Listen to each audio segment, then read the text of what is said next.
ये मुकाबला दो टीमों के मुख्तलिफ अप्रोच का है। गुजरात टाइटंस बनाम सनराइजर्स हैदराबाद में खेला जाएगा ये मुकाबला। यहाँ पे इस पिच पे औसतन स्कोर फर्स्ट इनिंग में पिछले कुछ समय से लग रहा है करीबन 200 रन बनते हैं। इस पिच पे फ्लैट पिच देखने को मिलती है। वहीं पे हैदराबाद अपने आप को रेलिश करते हैं। अप्रोच की बात की मैंने, हैदराबाद का अप्रोच ये रहता है कोई भी सिचुएशन हो गेम की, बड़े शॉट लगाने, अटैकिंग अंदाज में खेलना है। अब चाहे 270 बना दे या फिर 120 पे ऑल आउट हो जाए, उन्हें फर्क नहीं पड़ता। उन्हें लगता है कि भाई हमें इसी अंदाज में खेलना है। कितना सही कितना गलत इसके बारे में बात करेंगे। और सामने वाली टीम गुजरात एकदम गेम के सिचुएशन के मुताबिक खेलते हैं।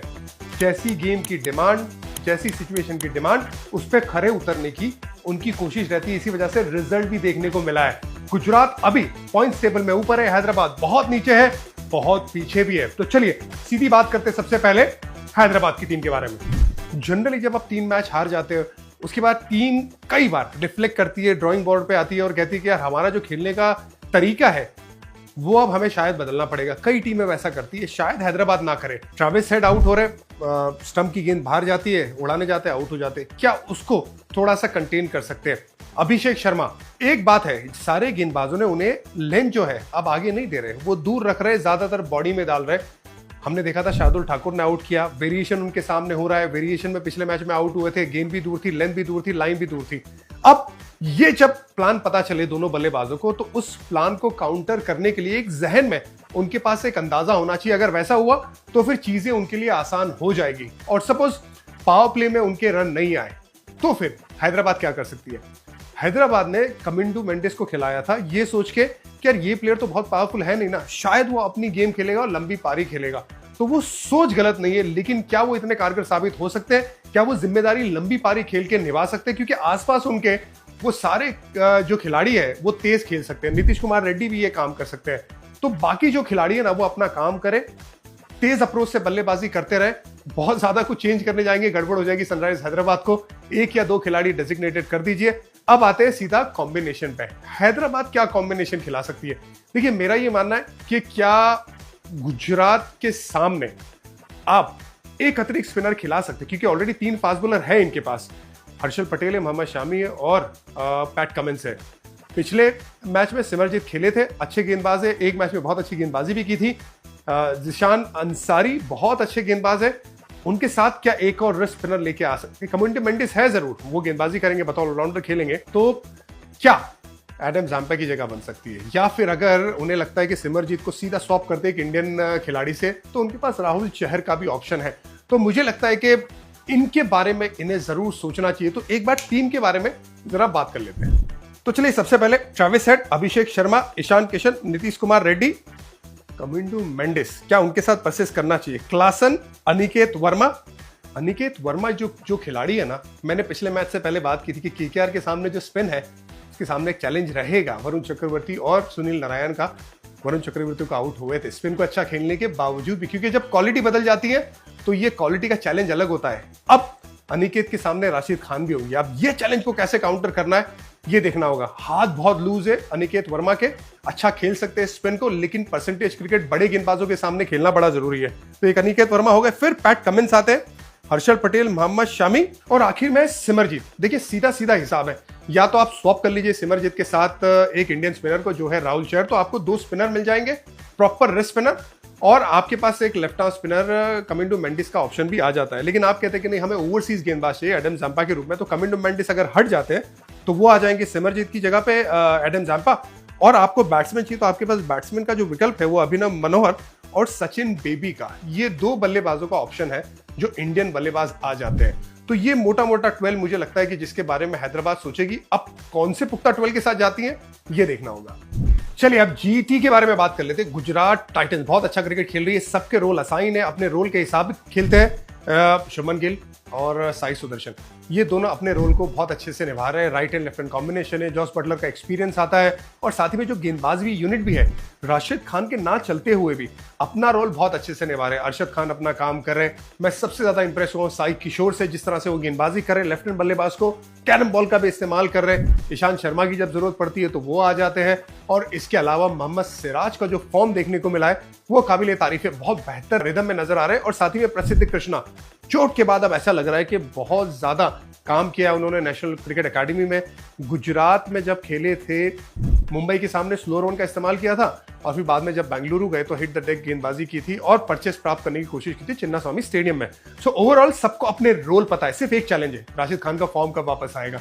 राशिद खान का अगर फॉर्म वापस आया तो फिर गुजरात के तो मैं कहता हूं कि मैदान के अंदर गरबे चालू हो जाएंगे। खुशी में गरबा करते हैं ना हम तो गुजराती। तो बस उनकी उम्मीद है। हो क्या रहा है राशिद के साथ, क्या लोगों ने उन्हें पिक करना स्टार्ट किया है?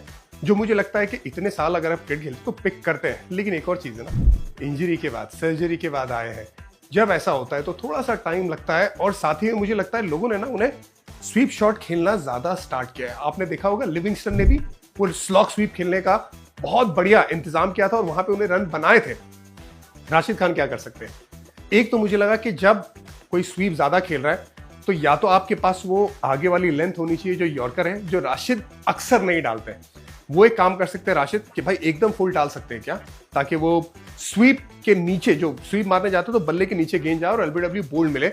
या फिर अगर कोई लेग साइड ही खेलना चाहता है तो ऑफ साइड पे ज्यादा खिलाने की कोशिश। पेस है उनके पास, तो ऑफ साइड पे विद देना बड़ा मुश्किल काम है राशिद के लिए। लेकिन अगर सिर्फ एक चीज पे भी काम कर लिया राशिद ने तो उनका फॉर्म में वापस आना कोई रोक नहीं सकता, क्योंकि चैंपियन गेंदबाज है। ये मेरी सोच है। अब राशिद जो इतने बड़े खिलाड़ी है वो क्या सोचते ये देखना होगा। अब सीधा प्लेइंग 12 पे नजर डालते गुजरात टाइटंस की क्या हो सकती है। फोन हाथ में मतलब प्लेइंग 12 की बात करेंगे। अभी भी मैं कह रहा हूं आज नहीं तो कल जो बैटिंग इनकी टेल है वो परेशान करेगी, लेकिन अभी नहीं कर रही है। खुश है गुजरात की टीम, हम भी खुश है, हम भी गुजराती है। चलिए पहले देखते हैं Shubman Gill, Sai Sudharsan, Jos Buttler, Sherfane Rutherford, Shahrukh Khan, Tewatia, और फिर उसके बाद आपके पास आ जाते हैं अरशद खान और राशिद खान, साई किशोर, मोहम्मद सिराज एंड प्रसिद्ध कृष्णा। इंपैक्ट सब में, क्योंकि तीन ही ओवरसीज का नाम लिया तो इंपैक्ट सब में आपके पास ग्लेन फिलिप्स और ईशांत शर्मा वहां पे मौजूद है। अच्छा, मैं जब बैटिंग डेप्थ की बात करता हूं तो गुजरात क्या सोच रही है कि हम तो सिर्फ गेंदबाजी पे ज्यादा फोकस करेंगे, हमें 6 बॉलर तो चाहिए। अरशद खान बैटिंग कर सकते हैं, राशिद खान बैटिंग कर सकते हैं, तो वो कह रहे हैं कि 7 और 8 नंबर ना हम अपनी जो 2 बल्लेबाज को एक बनाते और उसे मजबूत करते ताकि 8 नंबर तक बैटिंग में मिल जाए, और हमारा जो उनका मेन काम है उनके तरफ से जो हमें निकालना है वो गेंदबाजी है, तो उसमें निकाले और उसी के दम पे हम मैच जीते। सनराइज जैसी टीम के सामने तो जरूरत पड़ती है, लेकिन अगर सनराइज हैदराबाद का बल्ला चला ना और इनको चेस करने को आया तो फिर बाद में गड़बड़ हो सकती है। तो सनराइज हैदराबाद टॉस जीत के क्या पहले बैटिंग करे, क्या उनके लिए वो बेहतर है? शायद उनके लिए वो बेहतर है।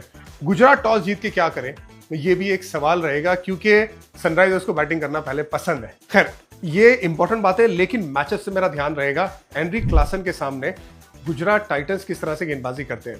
खास करके अगर फास्ट बॉलर गेंदबाजी करते हैं तो ऑफ स्टंप के बाहर स्लो रन का इस्तेमाल कर सकते हैं। हमने इंटरनेशनल क्रिकेट में भी देखा, हर्षित राणा ने उनको 2 बार आउट किया है ऑफ स्टंप के बाहर आईपीएल में। तो क्या वही प्लान के साथ कर सकते हैं? प्रसिद्ध कृष्णा उनके पास वो स्लो रन का इस्तेमाल करने वाला गेंदबाज है।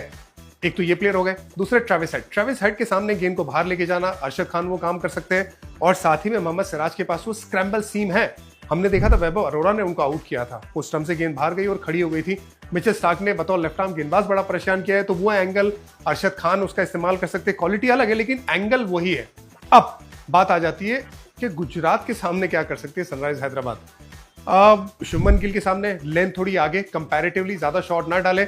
साई सुदर्शन से कुछ अलग करवाने की कोशिश कर सकती है, क्योंकि दोनों ही ना थोड़ा कन्वेंशनल क्रिकेट खेलते हैं। अनकन्वेंशनल क्रिकेट खिलाने के लिए कुछ अलग प्लानिंग कर सकती है, ये सनराइज हैदराबाद सोच सकती है। और एक और इंपॉर्टेंट चीज, जॉस बटलर एक्सपीरियंस बल्लेबाज है, उनके सामने कभी भी एक पेस वाली गेंदबाजी ना करें पहले से ही, क्योंकि अगर एक पेस वाली गेंदबाजी होती है उन्हें बड़ा पसंद आता है। और अगर हो सकता है तो फिर आप स्पिन का इस्तेमाल पावर प्ले में या आते ही उनके सामने कर दीजिए, रिगार्डलेस सिचुएशन कैसी है। ये मेरी सोच रहेगी।